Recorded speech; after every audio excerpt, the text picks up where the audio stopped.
I'm the Soundtracker, and I've been thinking about the starting point on the journey down the rabbit hole of hi-fi. Now, there's a lot of people showing off a lot of great systems out there, and pretty much everyone that I've ever spoken to has a story like mine, where they didn't start with the best and the brightest system with, the greatest quality. I mean, they started with a Walkman or a transistor radio, and they read all kinds of magazines about, all the different features that were offered, and it just became the obsession that spawned the need to try out every single thing that they can get their hands on.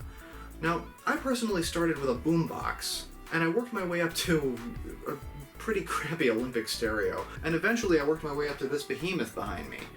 Now, over time, hi-fi changes and adapts as you become more interested in it and all the intricacies that are involved with it. And I think it's easy to lose sight of where you began sometimes. So in honor of all of the crappy systems that got us started with our music collections, I'm going to take a look at a couple of low-end amps today to see what would be kind of a good starter for someone getting into hi-fi. So let's take a look. I've got a couple of smaller amps to take a look at today. Now, I found these on eBay for the reasonable price of $20-ish, and I thought they were kind of interesting. Hi-fi amps that are big and massive are awesome to behold, but I have a few things that I want to take into consideration. Number one, big amps are not something that everyone can afford, especially when they're new and even used sometimes. Now, prices are astronomical for some used amps, and while the quality has held up really, really well over time, it's hard to take the plunge with that kind of money. Number two, not everyone has a whole lot of space. I mean, especially if you're in college or if you're in a small apartment. My stereo takes up 80% of the wall behind me, and it's immediately above most of my music, so it's a lot of space to give to a hobby. And number three, if you're just starting and you're unsure, well, maybe it's best to start with one thing and see if the bug bites you. So that being said, let's open up some of the boxes and see how these perform as starter amps. Alright, so let's put this off to the side, starting with the dark one here. What the hell? So starting with this amp, I'm immediately pissed because I bought these things from China and it didn't come with a power cable. I mean, every fucking thing comes with a power cable, and it's a barrel! Ugh. Seriously, China, I am so accustomed to USB now, I thought I could, throw a micro B cable on the end of the back of this thing and call it a day. This calls for specialist equipment. Anyways, we are not off to a good start, and I'm going to call your mom and tell her you came without a plug, jeez. Fun fact, actually, the other one didn't come without a plug either, so, I guess both your moms getting a phone call tonight. I'm saving red for later, though. I need to focus my anger on this one, because, if this were my first, I'd be super pissed to get this in the mail and be excited only to immediately be let down that this has no power plug whatsoever. Look, these transformers are cheap. Pick them up at your local retailer. Anyways, this thing is as light as it looks. It's not really even heavy enough to be a paperweight, and I'm surprised, actually, that this thing has this particular type of binding post on the back, because the speaker wire is supposed to go inside of this thing, and these are meant to adapt to what's called a banana plug. Now, banana plugs are usually found on mid-range to, high-end amps, and the presence of these things implies that you are going to be using a really, really impressive set of speakers with this thing, which I guarantee you will not be the case. Good enough, though, because, that's actually kind of a sweet addition.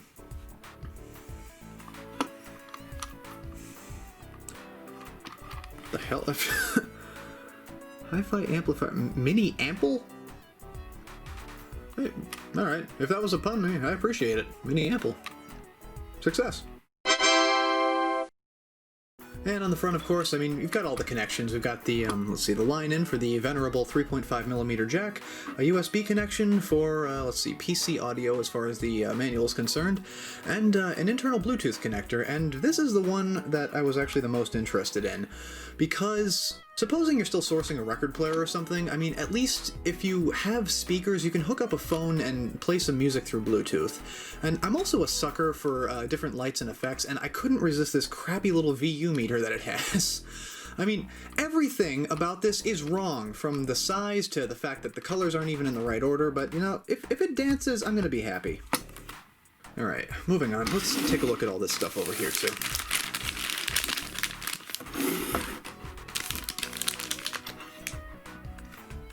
Alright, so with this one, this is from, let's see, Nobo Sound, and this one, cables did come with the device, but still, no power. I'd trade all of this shit right now for a power cable, and I'm still a little baffled by the choice of banana plugs on these things. I mean, it's not necessary for something so light and cheap, but... alright, although, I will give it this, though. This amp is both somehow more and less pleasing to look at, because, like, I love the volume knob on top here. This is a really nice feel to it, actually, as opposed to... Let's see. Yeah, this one's got more of a stepped control, so it's, like, hang on. Yeah, this one's more of a stepped control, so you can feel it clicking into place, whereas this one has a nice, smooth grade to it, and you can feel that turning. I feel like they could have chosen, like, better switches and indicators on this thing, though. But, I mean, that's really just the hi-fi snob in me talking now, because, I mean, honestly, I'm really just looking forward to getting this hooked up. So let's grab a couple of these and try it out. And... the hell, I hadn't actually read these yet. One sec.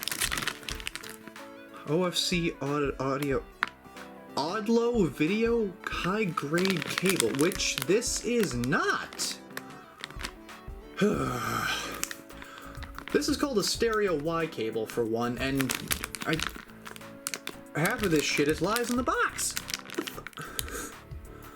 I mean, alright, very loosely, maybe there's some form of application with some of these. I mean, we've got amplifier, DVD, whatever the heck that is.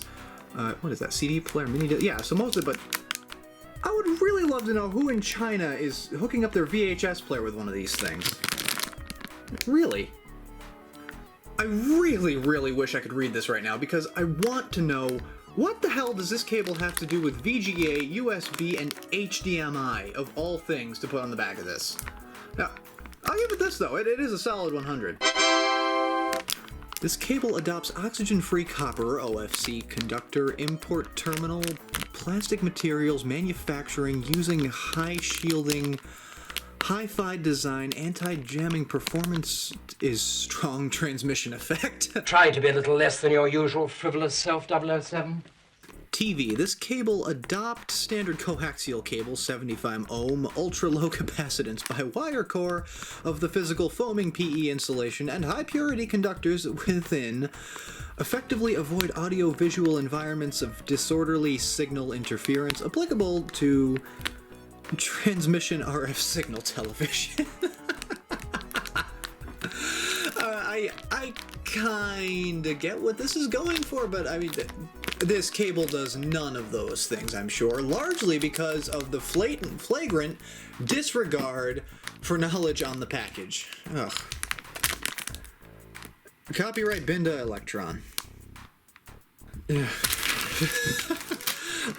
Alright, let's see how the amps sound. Alright, so at its basest, we're going to need the amp itself with a power supply. I'm still upset that this thing didn't come with one, a set of speakers, some speaker cable, and to set this all up, it's actually a little easier than it sounds. Starting with the power issue, though, I'm going to be using something called a Deluxe Universal AC Adapter, and what this allows me to do is essentially plug in anything with a barrel plug and change the voltage as necessary, anywhere from 1.5 to 12 volts. It's a pretty handy little device. It also comes with a whole range of barrels to select from, so it's really, one of the best things that I have. Now, the nice thing about this, though, is it allows me to put in the pin on whichever side that I need to, and that's actually kind of important in this case because the issue that I find with a lot of barrel plugs is they're wired a little differently. This one, let me see if I can get this in shot. There we go. Okay, so you can see on the back here, DC in 9-24 volts. And while I'm not sure why 24 volts is present on the back here, at least we can take from it that it needs 9 volts where I'm coming from. So I'm gonna take notice of the 9 there because I have 9 volts on this as a setting. And the other thing to take into account is you can see the dash there. So minus and plus, this is a center positive device. So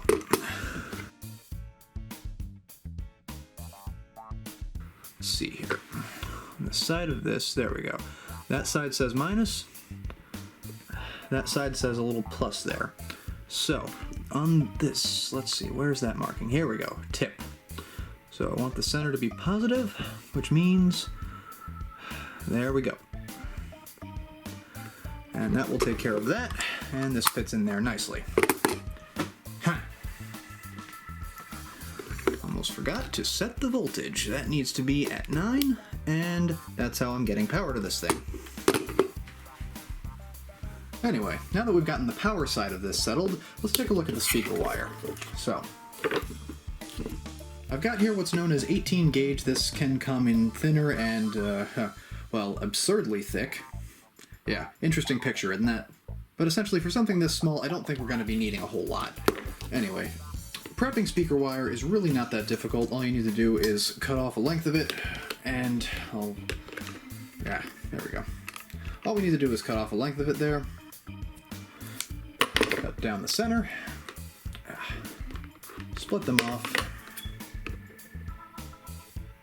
And essentially just shit.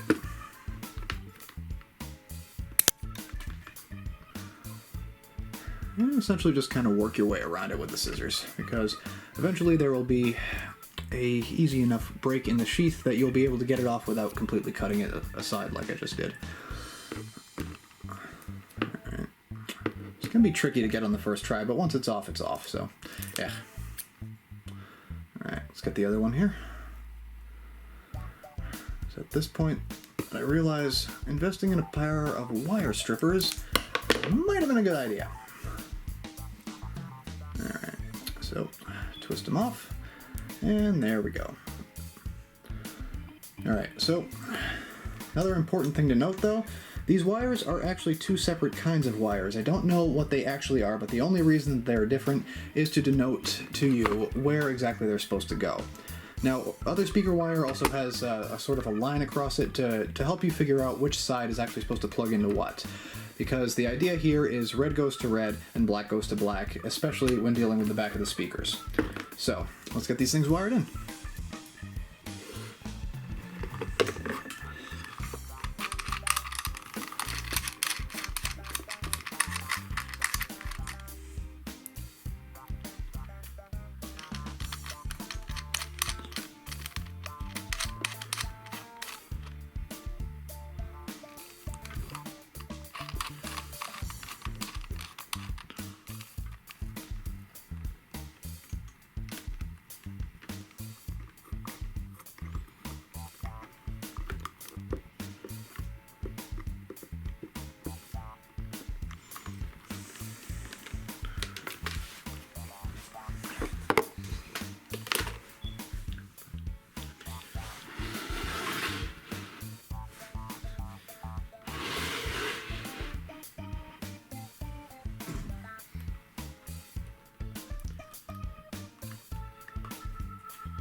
These are the smallest speakers that I own.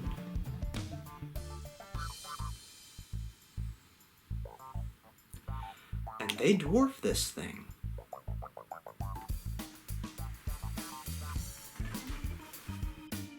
I'm gonna call that bad sign number 1, because I've just plugged this in, and only one of the meters is lit up. So, let's see where this goes. Alright, well, I want to start off with the more modern connections, because supposing we get this with Bluetooth first, I would have thought that since there's no toggle on this anywhere, I mean, there's nothing touch sensitive at least either, and the button does nothing. There is a button in there, and it does nothing. Great. So, I was hoping that perhaps it would have like an automatic switch or detection inside of it, and that doesn't seem to be the case, because neither of these things are that amplifier. Off to a great start.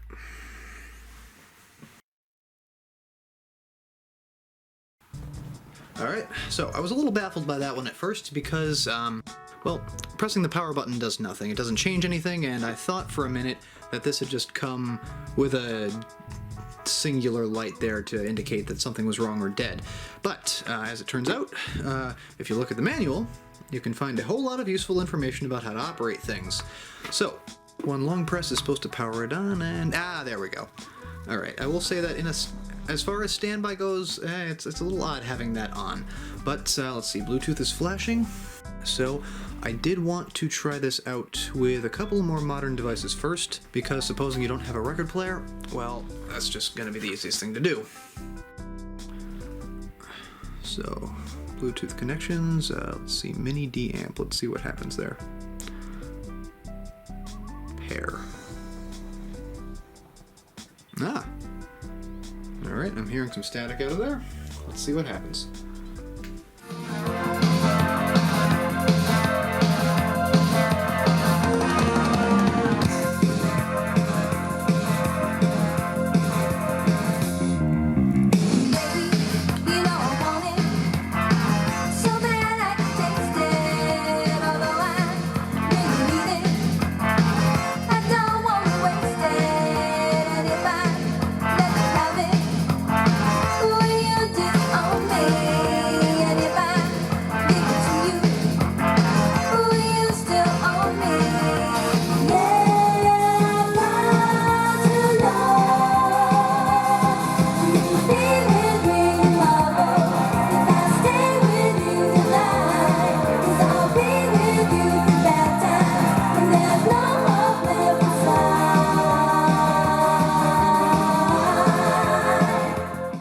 My first impressions on this thing are that it's actually really surprising to me. I wasn't expecting something so small and cheap to actually sound as good as it's been sounding. And especially over Bluetooth, because I've had a couple of Bluetooth devices in the past, and they were absolutely nothing stellar. I don't know, maybe I just happened to get a couple of bad devices and they just gave me an early formation of my opinion on Bluetooth, but this is actually changing that, and I'm surprised it's coming from this. I did notice an interesting little quirk about it though. In order for the VU meters here to actually do anything, the source audio has to be turned up. So it's not going to react to the volume knob being turned up, more whatever audio happens to be coming into the device. So let's see, yeah, I've got the volume set down here. If I hit play, let's see. The meters don't do anything until I start turning it up.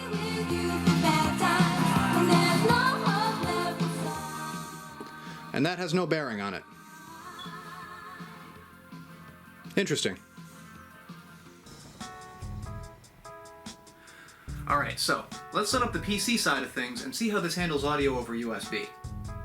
USB ought to be pretty straightforward. I mean, everything today is plug and play, so I'm assuming that once I plug this thing into the computer, that it's going to start installing some drivers and hopefully switching from Bluetooth to whatever connection it needs. So, let's see what happens.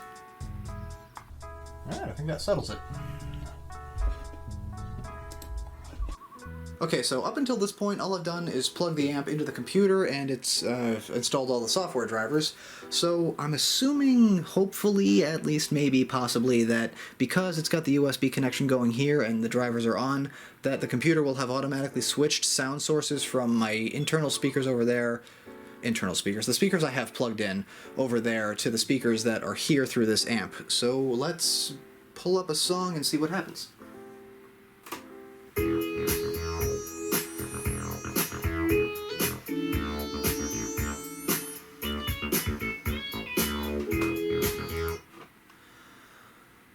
That's a no. Alrighty, time to do some troubleshooting, I guess. Let's see here.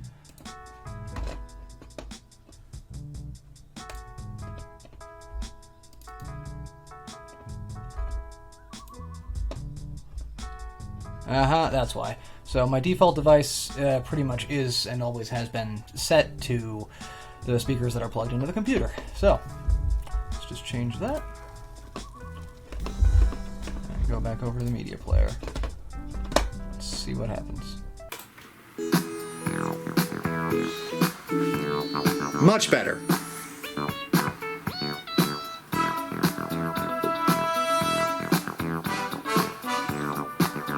So I'm pretty psyched at this point. USB audio is working about as well as Bluetooth audio did, and it sounds great still. I could easily see this kind of thing being used as an external audio adapter for your computer. Like, say you wanted to do some work on your... What the hell is that? No, I don't want to... Stop pulling that message up, Jesus. Anyway, so I could easily see this thing being used as an audio source solution for your computer. Say you wanted to get better sound out of your laptop or even out of your PC. This works pretty well for that, and I don't know why I'm continuously shocked by it, but I'm expecting a lot from the last audio source that I'll be testing, so let's get to that. Alright, so I like how this is going so far, and in keeping with the theme of getting things cheap, supposing you're getting your first turntable, it's probably not going to be that exciting, unless you're going all out for the big bucks one. But supposing you're starting off with something simple, we're going to be using my cheap Akai. This thing is admittedly pretty wrecked. I've had it for a couple of years, and, well, I guess it was okay in its day, but it's really nothing special. There's nothing to balance on the tone arm, it's all pre-factory adjusted. Not much to speak about, it plays records, that's all it does. So connecting the amplifier to the turntable is actually going to be a pretty easy process. We already have the amplifier set up, so all we need next is the appropriate cable and a phono preamp. And the reason that we need this is because without this, records are going to sound wrong. And what I mean by that is they're going to come out tinny and they're going to have a giant grounding hum because there's a wire that needs to be attached to keep the signal smooth. So let's set this thing up. So for starters, here's the record player cables. We've got right in, left in,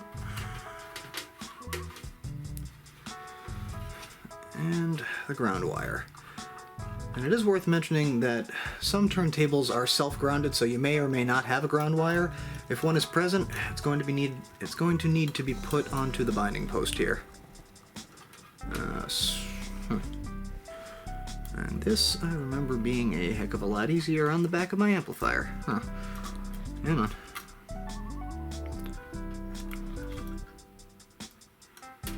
Got it.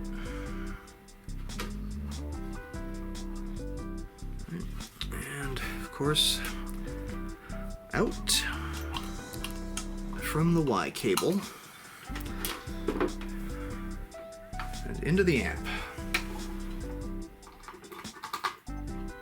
Hi. Well, that lit right up. So, I've gotten everything pretty much set up the way it needs to be. Turntable is going into preamplifier, which is going into amplifier, which is going to come out of the speakers. And at this point, I should probably mention it's a wise idea to invest in a power strip. So I'm actually going to be playing a couple of little snips from a lot of different LPs that I have because I've gotten some copyright strikes in the past, so let's start with this one and see where we go. I am eager to see how this will reproduce sounds from a record player.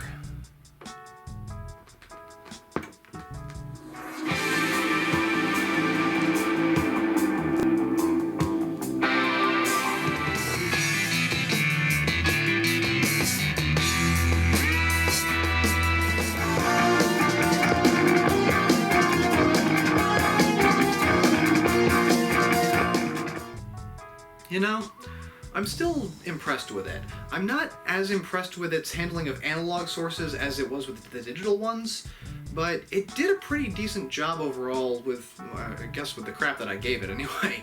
But, I don't really know what else to say about it except that this thing is holding up pretty well to the testing ground that I'm giving it. It sounded great through all three of them, and I'm kind of curious what the Nova sound is going to come up with because I like this one overall so far. Not just because it sounds decent, but because of the pretty light show. I'm a real sucker for lights, and I really want to know if that thing is going to blow this one out of the park sonically, so let's take a look and see. Alright, so let's get to swapping these things out.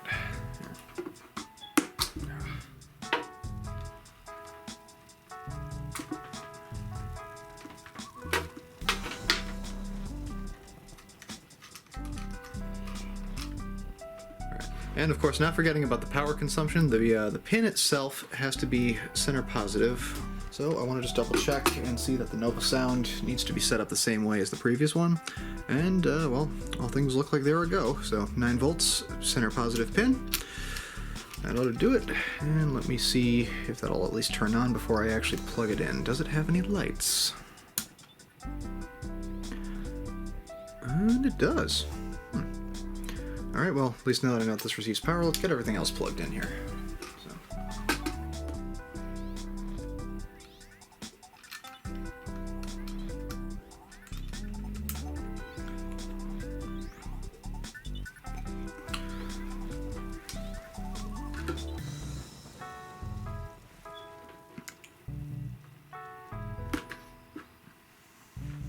Since the turntable's the one that's already set up, let's take a look at that first and switch on the amp. Let's see what happens. Ah, good. So it does actually have an indicator that changes color to tell what source is plugged in or what it's reading from. Green, it looks like, is the auxiliary, so let's take a look.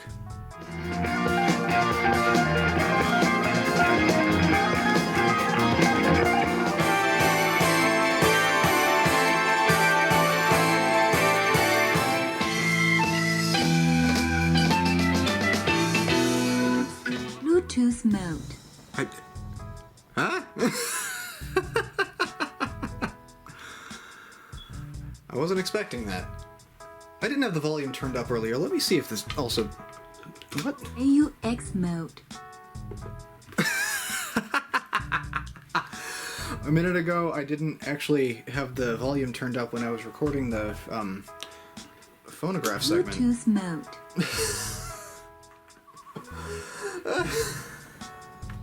That's delightfully charming. I love it. Well, the only new device appearing is that one, so let's take a look.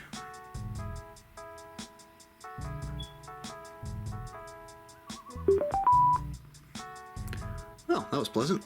Let's see if it plays.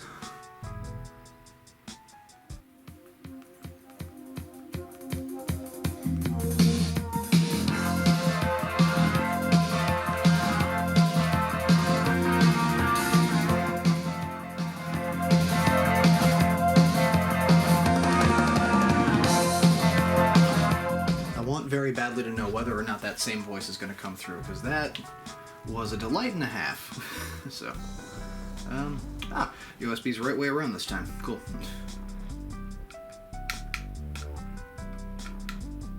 No, it isn't.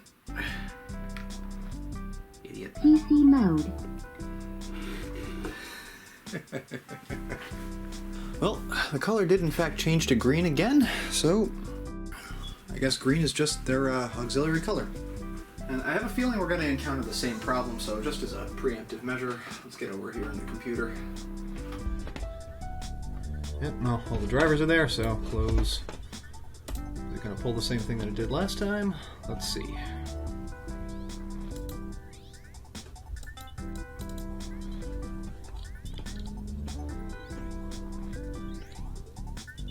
Uh-huh. And I would like to assume, since that's the only one that doesn't have a particular name, let's try that one.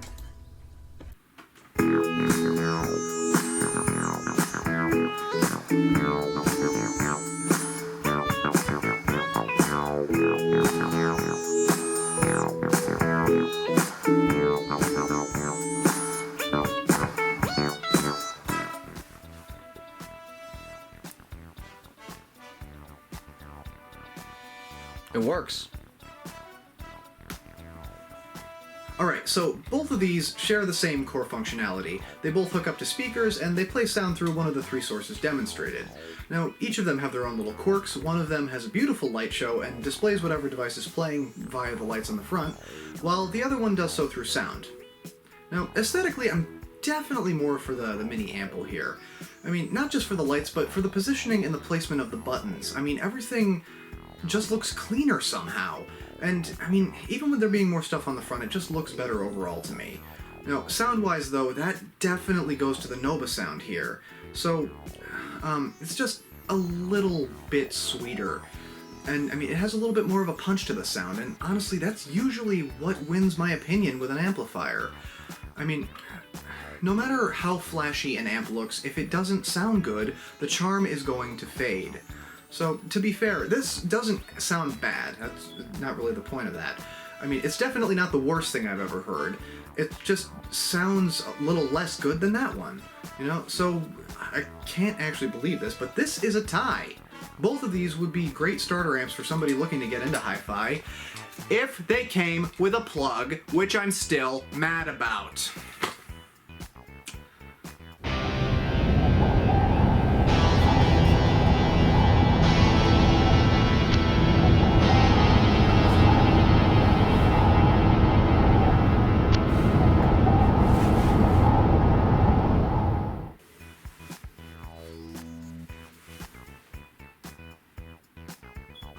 Who the hell are you and what are you doing in my room?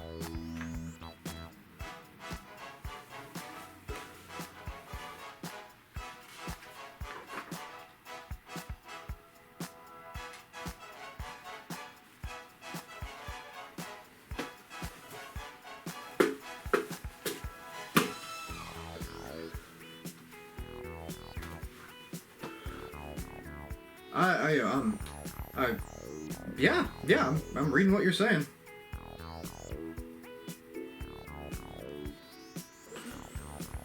Anyway, who are you?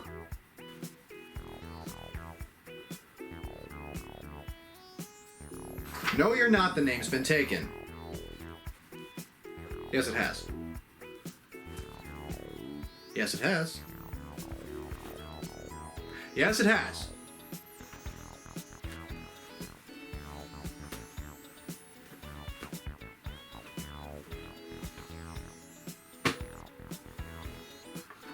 What?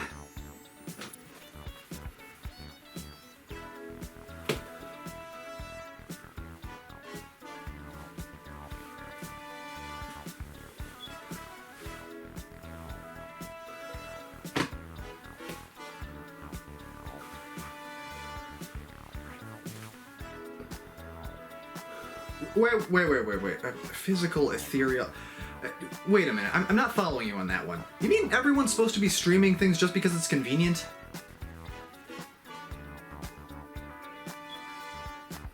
Wait a minute. Is something up with that thing? Because I'm not really following you.